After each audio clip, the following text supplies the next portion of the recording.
வணக்கம். நம்ம சேனலுக்கு தொடர்ந்து ஆதரவளித்துக் கொண்டிருக்கும் நல்ல உள்ளங்களுக்கு நன்றி. வரும் 24ஆம் தேதி பார்லிமெண்ட்டை வந்து குளிர்கால கூட்டத்தொடரை சுமூகமாக நடத்துவதை பற்றி எல்லாரும் வாங்கன்னு பிரைம் மினிஸ்டர் கூப்பிட்டுருக்காரு. ஏற்கனவே இதற்கு முன்னாடி அவர் கூடுவார், ஓப்பனிங் நல்லா இருக்கும், ஃபினிஷிங் நல்லா இருக்காதும்பாங்க. அதுபோல் துணை சபாநாயகர் போஸ்ட்டு கொடுக்கல, அதே போல் நிலைக்குழுவில் நிறைய நிலைக்குழுவில் காங்கிரஸ் கேட்டதெல்லாம் கொடுக்கல. இப்படிப்பட்ட சூழ்நிலையில் இன்னைக்கு கூட்டம் நடக்க போகுது. முக்கியமாக ஒரே நாடு ஒரே தேர்தல் வக்பு வாரிய பில் அநேகமாக அனௌன்ஸ் பண்ண மாட்டாங்கன்னு நினைக்கிறோம். ஏன்னா ஜாயின்ட் பார்லிமெண்ட்ரி கமிட்டியில் வந்து அது வந்து பெரிய கிளாஸ் எல்லாம் உடைச்சி பெரிய ரகலை ஆயிடுச்சு. அதாவது ஜார்க்கண்ட்லேயும் மகாராஷ்டிரா, குறிப்பாக மகாராஷ்டிராவில் ஜெயிச்சிட்டா பிஜேபி அது ஒரு முகத்தை காட்டும், மகாராஷ்டிராவில் தோத்துட்டா அது மோடி இன்னொரு முகத்தை காட்டுவார். அந்த எந்த முகத்தை காட்டுறாரு அப்படிங்கிறது நாடாளுமன்ற கூட்டத்தொடர் அது 2 நாள் ரிசல்ட் வந்தோன்னு தெரியும். இதையெல்லாம் தாண்டி G20 மாநாடில் பிரதமர் வந்து பேசுனது இப்போ பெரிய சர்ச்சை ஆயிடுச்சு. முதல்லயே ராகுல் காந்தி நிறைய பாயிண்டோட பேசுவார். இப்போ ராகுல் காந்தி பிரியங்கா 2 பேரும் உள்ளே போகிறாங்க. அப்போ களைகட்டும். சரி, G20 மாநாடு பிரேசிலில் நடக்குது. அதில் வந்து மோடி அவர்கள் பேசியது என்ன? 80 கோடி ஏழை மக்களை நாங்கள் வறுமையிலிருந்து மீட்டிருக்கிறோம். உடனே நீங்கள் யோசிக்கக்கூடாது, வறுமையிலிருந்து மீட்டா என்னங்க பணக்காராக்கி விட்டுட்டீங்களா இல்லை நடுத்தரமாக்கி விட்டுட்டீங்களான்னு. அதெல்லாம் இல்லை, சாப்பாடு போட்டிருக்கோன்னு சொல்கிறார். சுதந்திர இந்தியாவில் இவர் சொல்கிற மாதிரி 2014க்கு முன்னாடி கற்காலம், 2014க்கு அப்புறம் தான் நாங்கள் வந்து இந்தியாவுன்னு ஒன்று வந்து இந்தியர்கள் பெருமை அடைகிறார்கள் அப்படின்னு மோடி சொல்கிறார். ஆனால் 80 கோடி பேர் இன்னும் சாப்பாட்டுக்கு இல்லாமல் இருக்கிறனால தானே நீங்கள் ரேஷனில் 80 கோடி பேருக்கு சாப்பாடு கொடுக்குறீங்க. இன்னொன்று, பணவீக்கம் மன்மோகன் சிங் ஆட்சி காலத்தில் எப்படி இருந்தது, உங்கள் ஆட்சி காலத்தில் எப்படி இருந்தது? மனிதவள குறியீடு உங்கள் ஆட்சி காலத்தில் எப்படி இருந்தது, மன்மோகன் சிங் ஆட்சி காலத்தில் எப்படி இருந்தது? இன்றியமையாத பொருளாதார வளர்ச்சி மன்மோகன் சிங் ஆட்சியில் நல்லா இருந்ததா, உங்கள் ஆட்சியில் நல்லா இருந்ததா? உற்பத்தி துறையில் உங்கள் ஆட்சியில் நல்லா இருந்ததா, மன்மோகன் சிங் ஆட்சியில் நல்லா இருந்ததா? உலகத்துக்கே தெரியும், உலக பொருளாதார மேதைங்க மன்மோகன் சிங்க. அவர் இருக்கும்போது தான் உங்களுக்கு தெரியும், உலகமே குளோபலே வந்து இப்போ பொருளாதார மந்தநிலை இருக்கும்போது இந்தியா சூப்பராக இருந்தது. உண்மையா இல்லையா? சிதம்பரம் மன்மோகன் சிங்கை பாராட்டாதவங்க கூட இந்த விஷயத்தை பாராட்டுவாங்க. அப்படிப்பட்ட சூழ்நிலை. இன்னொன்று, பெருந்தன்மையான ஆள். நீங்கள் வந்து ரஷ்யாவில் போய் பெட்ரோலை வாங்கும்போது மன்மோகன் சிங் பாராட்டினார், சூப்பர் நடவடிக்கைன்னு. ஆனால் வாங்கிட்டு வந்து இங்கே அதிக ரேட்டுக்கு விற்றீங்க, அதை பாராட்டல அவர். இப்படி மன்மோகன் சிங்குடைய அவருடைய பார்வை வேற. மன்மோகன் சிங் வந்து 10 காசு லஞ்சம் வாங்கினாரு யாராவது சொல்ல முடியுமா? சொல்லுங்கள். இந்த மாதிரி அதானி மாதிரி ஆளை வந்து ஊக்குவிச்சாருன்னு சொல்லுங்கள். அப்படிப்பட்ட சூழ்நிலையில் 80 கோடி பேருக்கு இன்னும் நாங்கள் ரேஷனில் வந்து நான் வந்து ரேஷன் கார்டு கொடுத்து அரிசி வாங்க போகிறேன் அப்படின்னு வந்து இன்றைக்கி வந்து சொல்கிறது வந்து பலவிதமான வாதங்கள் இருக்குது. பிரேசிலில் பேசுகிறத வச்சு ஒரு ஒப்பீடு. மன்மோகன் சிங் ஆட்சி காலம் 2004 2008 இந்த காலகட்டத்தில் வந்து நம்ம வந்து நம்மளுடைய ஜிடிபி 8.1. அதேமாதிரி பார்த்தீங்கன்னா 2014 2024 இதில் கொரோனா காலம் 2 எடுத்துட்டோம். ஏன்னா கொரோனா காலத்தை போட்டிங்கன்னா பயங்கரமாக வந்துடும். கொரோனா காலத்தை எடுத்துகிட்டு போட்டால் கூட 7.1. இன்னும் குறிப்பிட்டு பார்த்தீங்கன்னா உற்பத்தி துறையில் ஜிடிபி பார்த்தீங்கன்னா 15 17% மன்மோகன் சிங் ஆட்சி காலத்தில். உற்பத்தி துறையில் ஜிடிபி வந்து மோடி காலத்தில் 13%.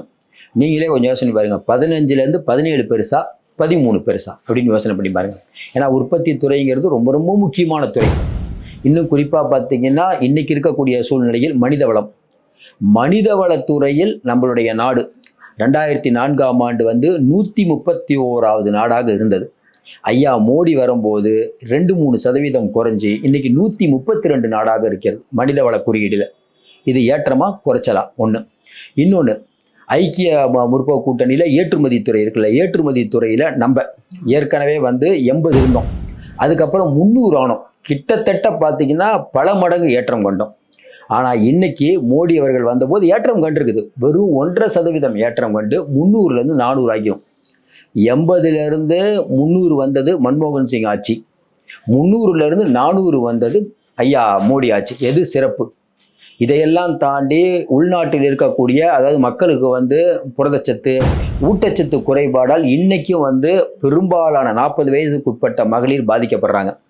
இன்னும் குறிப்பாக சொல்லணும்னா இன்றைக்கி இருக்கக்கூடிய இந்தியாவில் மிக மிக வறுமையில் இருக்கக்கூடிய மாநிலங்களில் முதல் இடத்துல இருக்குது பீகார், 2வது இருக்கிறது உத்தரப்பிரதேசம். நீங்கள் குட்டி உத்தரப்பிரதேசம் கொடுத்தாலும் இன்னும் அங்கே அந்த பொருளாதார மந்த நிலை இருக்குதா இல்லையா? அதே மாதிரி வந்து மன்மோகன் சிங் ஆட்சியில் 7.9% இருந்த பணவீக்கம் இப்போ 4.1% வந்திருக்கு. இது புள்ளி வரங்க.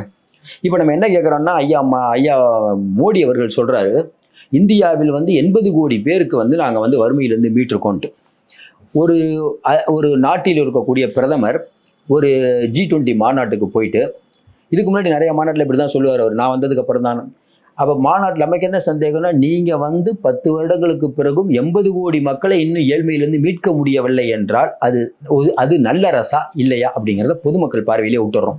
நீங்கள் உடனே வந்து ஐயோ மன்மோகன் சிங் ஆட்சி காலத்துலேயும் இவ்வளோ பேர் இருந்தாங்க சார், நீங்கள் தானே சொன்னீங்க மாற்றம் கொண்டு வரோன்னு. அவருடைய ஜிடிபியை கொண்டு வரலையே. நீங்கள் சொல்கிற மாதிரி மகாராஷ்டிரா இப்போ நடந்துட்டு இருக்க ஷிண்டே ஆட்சியில் 3% பணவீக்கம் குறைஞ்சிருக்கு. உண்டா இல்லையா? தமிழ்நாடுலாம் பரவாயில்லையேங்க, ஸ்டேபிளாக இருக்காங்க. ஏன் நீங்கள் குறைஞ்சிங்க? தென்னிந்தியாவே ஸ்டேபிளாக இருக்காங்க. நீங்கள் தென்னிந்தியாவுக்கு ஒன்றுமே கொடுக்காம வஞ்சிக்கும் போது கூட தென்னிந்தியா சூப்பராக இருக்காங்க. நீங்கள் கொட்டி கொடுத்தாலும் வட இந்தியா முன்னுக்கு வரலையே ஏன் அப்படிங்கிற கேள்வி தான். நீங்கள் என்ன வந்து தனிநபர் வருமானம் பெருகியிருக்கா? இதில் காமெடி என்னன்னா, ஒரு நாளைக்கு 2 ரூபாவோ 1 ரூபாவோ இருந்தால் ஒருத்தர் வாழலான்னு ஒருத்தர் அறிக்கை கொடுத்தாங்க பாரு. இந்த மாதிரியான ஆட்களை வைத்து விட்டு எப்படி நீங்கள் நிர்வாகம் சரியாக பண்ணுறீங்க? ஒன்று வேணாம் சார், மன்மோகன் சிங், சிதம்பரம் இவங்க 2 பேர் மேலே நீங்கள் 1000 கருத்து வேறுபாடு இருக்கலாம்.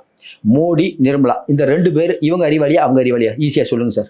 மன்மோகன் சிங் சிதம்பரம் அறிவாளியா இல்லை நிர்மலா சீதாராமன் அறிவாளியா? சொல்லுங்கள். 2 பேரும் தமிழர் தான். சொல்லுங்கள், யார் அறிவாளி சொல்லுங்கள்.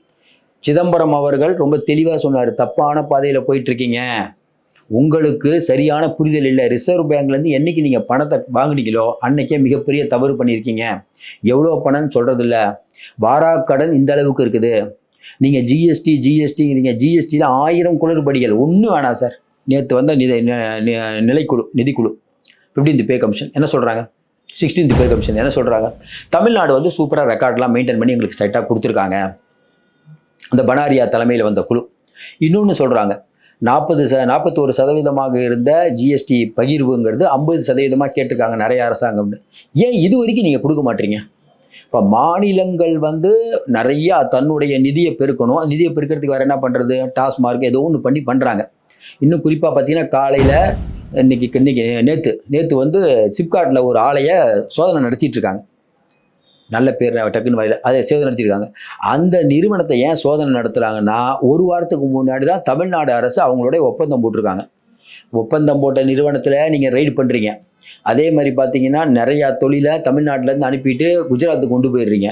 குஜராத்தில் முதலீடுகள் பெருக்க வேண்டும்ன்றதுக்காக தமிழ்நாட்டுக்கு நீங்கள் எதுவுமே பண்ண மாட்டீங்க. கேட்டால் விமான நிலையம் வேணும்னு கேட்டால் ரொம்ப அதிகங்கிறாரு விமானத்துறை அமைச்சர். அதான் சு வெங்கடேசன் சொல்கிறப்ப 4 இல்லை, நாங்கள் கொடுக்குற ஜிஎஸ்டிக்கு 40 கேட்போங்கிறாரு. கட்டமைப்புன்னு சொன்னால் இந்த 2 திராவிட கட்சிகள் இருக்கும் போதும் நமக்கு 1008 வேறுபாடுக்கு திராவிட கட்சி மேலே. ஆனால் ஏதோ ஒன்று பண்ணியிருக்காங்க. நீங்கள் சுகாதாரமாகட்டும், சுகாதாரம் இப்போ மாசு வந்து நிறையா ஹோட்டல்லாம் ஆகுது, அதை பற்றி நம்ம சொல்லலை. ஆனால் எப்பயுமே சுகாதாரத்துறையில் நம்ம மாநிலம் ரொம்ப, ஜெயலலிதா ஆகட்டும் கலைஞர் ஆகட்டும் எல்லா மாநிலம் வந்து சுகாதாரத்துறைமையில் சுகாதாரம் எப்படி சொல்கிறது, நம்ம மெடிக்கல் ஹப்பும்பாங்க. இன்னைக்கு யூபியில் எப்படி இருக்குது? யூபியிலேருந்து இங்கே வராங்க. அப்போ மோடி G20 மாநாட்டில் பொய் உரைத்து விட்டார். அவர் வந்து தன்னை உயர்த்தி பேசுகிறார். கேட்டால் வந்து ராகுல் காந்தி போய் வெளியூரில் போய் எங்களை திட்டுறாருங்கிறாரு. ராகுல் காந்தி திட்டல, நீங்கள் தான் உங்களை சிறுமப்படுத்திக்கிறீங்க. நீங்கள் தான் சொல்லிட்டு இருக்கீங்க 10 வருடங்களில் தேனாரும் பாலாடும் ஓடுங்கிறீங்க. இன்னொரு பக்கம் வந்து வறுமையில் இவ்வளோ பேர் இருக்காங்கிறீங்க. எது உண்மை? மக்கள் என்ன நினைப்பாங்க? கேட்டால் அவர் எனக்கு ஃப்ரெண்டு, இவர் எனக்கு ஃப்ரெண்டுங்கிறீங்க. ஃப்ரெண்டாக இருக்கட்டும் சார், நீங்கள் தானே பணம் கொடுத்துட்டு வரீங்க. நீங்கள் தானே பணம் எல்லாத்துக்குமே கொடுத்துட்டு வரீங்க. ஏன் பணம் கொடுக்குறீங்க? அதுவும் பார்த்து கொடுக்குறீங்க. அவங்க உடனே நம்ம அதானிக்கு வந்து எல்லா விஷயமும் பண்ணி கொடுக்குறாரு. கென்யா ஏன் கொடுத்தது? இலங்கை ஏன் கொடுத்தது? பூட்டானில் என்ன பிரச்சனை? வங்காளதேசம் உங்களுக்கு ஏன் வந்து அந்த அம்மாவை இன்னும் அடைக்கலம் கொடுத்து தரீங்க? சொல்லிக்கிட்டே போகலாம், பேசிக்கொண்டு இருந்தார். அதனால் நாடாளுமன்றம் ரணகலமாகும் அப்படின்னு நினைக்கலாம். மறுபடியும் நம்ம உறுதியாக சொல்கிறோம், மகாராஷ்டிராவில் இவங்க தோக்க போகிறாங்க. தோத்த ஒன்று நாடாளுமன்றத்துக்கு அனைவரும் பிரைம் மினிஸ்டர் வரமாட்டார். ஏன்னா அவர் ஃபாரின் கீழ் ஏதாவது போயிடுவார். அதனால் இந்த நாடாளுமன்றம் வந்து நமக்கு தெரிஞ்சு மோடி இல்லாத நாடாளுமன்றமாக தான் இருக்கும்னு நினைக்கிறோம். ஒரு நாள் அட்டனன்ஸ் போட வந்தாலும் ஒரு வருகைப்பேட்டில் கையெழுத்து போட்டு போயிடுவாங்க. எதிர்கொள்ள முடியாத கேள்வியை பொறுத்திருந்து பார்ப்போம். மீண்டும் சந்திப்போம். நன்றி, வணக்கம். உங்களுக்கு இந்த வீடியோ பிடிச்சிருந்துச்சுன்னா லைக் பண்ணுங்க அண்ட் உங்களோட கருத்துக்களை கமெண்ட் பண்ணுங்க. மறக்காம சப்ஸ்கிரைப் பண்ணுங்க.